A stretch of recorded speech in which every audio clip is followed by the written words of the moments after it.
بیت اللہ سے چلے اور کہاں آ رہے ہیں؟ بیت المقدس۔ 4 جگہوں پہ ٹھہرے۔ کتنی جگہوں پہ؟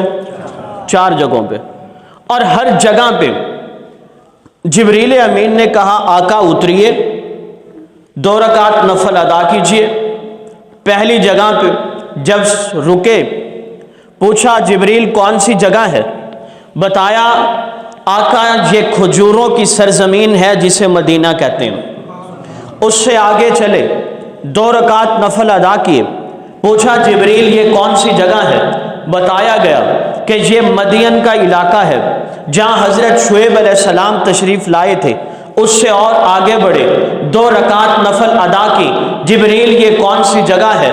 آقا یہ بیت اللحم ہے جہاں حضرت عیسیٰ علیہ السلام کی ولادت ہوئی تھی۔ اس سے اور آگے بڑھے، 2 رکعت نفل پڑھے۔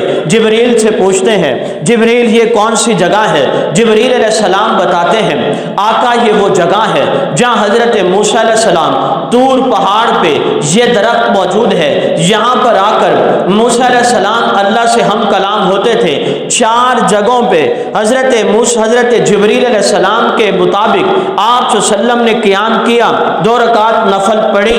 اب بیت اللہ سے بیت المقدس کے درمیان آپ صلی اللہ علیہ وسلم نے کچھ منظر دیکھے، میں وہ منظر آپ کے سامنے رکھنا چاہوں گا۔ پہلا منظر آپ صلی اللہ علیہ وسلم نے یہ دیکھا کہ سامنے سے ایک بوڑھا آ رہا ہے، وہ بوڑھا پیغمبر علیہ السلام کو بلاتا ہے۔ جبریل کہتے ہیں آقا آپ نے ان کی طرف توجہ نہیں کرنے۔ آپ صلی اللہ علیہ وسلم اور آگے بڑھتے ہیں، سامنے سے ایک بڑھیا آتی ہے اور وہ بڑھیا بھی آقا کو بلاتی ہے۔ حضرت جبریل عرض کرتے ہیں آقا آپ اس بڑھیا کی طرف توجہ نہ کریں۔ پیغمبر علیہ السلام اس کی طرف توجہ نہیں کرتے۔ آپ اور آگے بڑھتے ہیں، وہاں ایک قوم موجود ہے، وہ آپ صلی اللہ علیہ وسلم کو سلام کرتی ہے۔ آپ صلی اللہ علیہ وسلم کو جبریل امین کہتے ہیں کہ آپ ان کے سلام کا جواب دیجئے، تو آپ صلی اللہ علیہ وسلم ان کے سلام کا جواب دیتے ہیں۔ اب آپ حیران ہوں گے کہ وہ بوڑھا کون تھا اور وہ بڑھیا کون تھی۔ مزے کی بات سنیے، بوڑھا کون تھا اور بڑھیا کون تھی؟ جبریل امین سے یہ سوال کیا آپ صلی اللہ علیہ وسلم نے۔ جبریل امین کہتے ہیں آقا یہ جو بڑھیا تھی یہ دنیا ہے۔ بڑھیا کیا ہے؟ بولو تو صحیح۔ بڑھیا دنیا ہے، اور اب یہ بوڑھی ہو چکی ہے، کیونکہ اب ہماری اس امت کے بعد تو کیا آنی ہے؟ قیامت ہی آنی ہے نا۔ اب یہ دنیا بوڑھی ہو چکی ہے، اگر آپ اس دنیا کو جواب دے دیتے، اس کی طرف چلے جاتے، تو آپ کی امت دنیا کی طرف اور زیادہ مائل ہو جاتی۔ جبریل یہ بوڑھا کون ہے؟ عرض کیا آقا یہ بوڑھا شیطان تھا جو آپ کو اپنی طرف بلا رہا تھا، اگر آپ اس کی طرف متوجہ ہوتے تو آپ کی امت اس دنیا کی طرف اور زیادہ متوجہ ہوتی۔ آپ صلی اللہ علیہ وسلم اور آگے بڑھے، آپ صلی اللہ علیہ وسلم کو 2 چیزیں پیش کی گئیں، ایک پیالہ تھا جس میں شراب تھی، دوسرا پیالہ تھا جس میں دودھ تھا۔ دونوں پیالے آپ صلی اللہ علیہ وسلم کی طرف بڑھائے گئے، لیکن آپ صلی اللہ علیہ وسلم نے شراب والے پیالے کو ہاتھ نہیں لگایا، آپ نے دودھ والے پیالے کو پسند کیا۔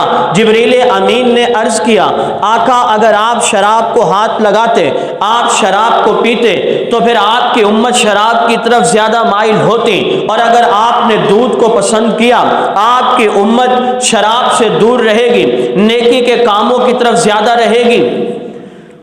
اور شراب کے بارے میں بھی سن لیں، آپ صلی اللہ علیہ وسلم نے فرمایا الخمر جماع الاسم، شراب تمام بیماریوں کی جڑ ہے۔ کیا ہے؟ تمام بیماریوں کی جڑ کون ہے؟ شراب۔ تنبیہ الغافلین میں فقیہ ابو لیث سمرقندی رحمۃ اللہ علیہ لکھتے ہیں کہ ایک عابد جو عبادت کرتا تھا، اللہ والا، وہ ایک جگہ پہ کہیں کسی عورت کے سامنے ہوئے، اس نے دروازہ بند کر لیا اور 3 آپشن دیے اس نے۔ ایک آپشن تھا شراب پیو، دوسرا تھا قتل کرو، بچہ پڑا ہے اس کو کیا کرو؟ قتل۔ اور تیسرا آپشن تھا مجھ سے زنا کرو۔ یہ تین آپشن اس نے دیے۔ اگر تم ان تینوں میں سے ایک کام بھی نہیں کرو گے تو میں کیا کروں گی؟ میں تمہیں بدنام کروں گی، لوگوں کے سامنے کپڑے پھاڑ دوں گی۔ اب اللہ والے پہ ہے امتحان، آزمائش کہ اب کیا کریں۔ انہوں نے یہ سوچا کہ اب زنا کون کرے، بڑا گناہ ہے۔ انہوں نے یہ سوچا کہ اگر میں بچے کو قتل کرتا ہوں تو یہ بھی بڑا گناہ ہے، لہٰذا یہاں موجود کیا ہے؟ شراب ہی پی لیتا ہوں۔ اب جیسے ہی انہوں نے شراب کو پیا تو شراب تمام برائیوں کی جڑ ہے، مدہوشی کی کیفیت ہوئی، بچہ بھی قتل کر بیٹھے، زنا کے مرتکب بھی ہو بیٹھے۔ اس لیے فرمایا الخمر جماع الاسم، کہ شراب تمام برائیوں کی کیا ہے؟ جڑ ہے۔